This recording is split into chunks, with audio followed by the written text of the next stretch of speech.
Des locataires qui refusent de quitter leur logement. À Poitiers, l'histoire de cet immeuble de 10 étages voué à la destruction connaît une conclusion heureuse. Le bâtiment a été rénové de manière particulière. Marie-Noël Missud et Laurence Couvrant nous racontent comment. Ils fêtent un immeuble, leur immeuble, rénové, transformé.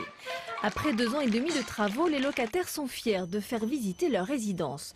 Dans son appartement, Jean-Michel nous montre l'agrandissement, 10 mètres carrés de plus grâce à la rénovation. Donc là, ici avant c'était notre logement là. Ça s'arrête ici. Avant on avait des fenêtres ici. Donc là maintenant on a l'extension qui a été créée. Donc ça représente 4,50 m de plus de logement. Épaissir l'immeuble de 4,50 m, voilà l'étrange idée des architectes, avec une autre particularité, maintenir les habitants dans leur logement pendant les travaux.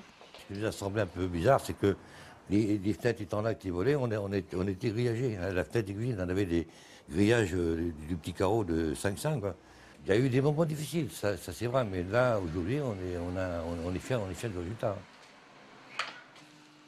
Dominique et sa femme ont emménagé en février. Un logement senior avec 2 chambres aux ouvertures adaptées et toujours un ascenseur vital pour le couple.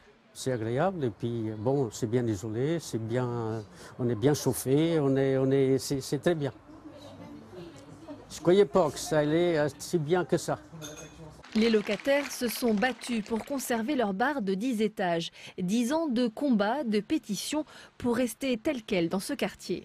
C'est le côté magique, c'est une des particularités de cet immeuble, c'est l'appropriation des habitants de cet immeuble, de ce quartier, où il y a une vraie vie. Les associations sont extrêmement présentes, extrêmement fortes. L'association des centres socioculturels est très présente, très mobilisée, et les habitants portent ça réellement. Et cet immeuble, c'était le leur, donc il ne fallait pas y toucher.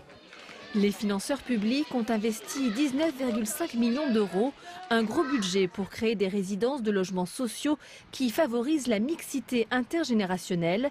Ici, un tiers des logements ont été attribués aux seniors.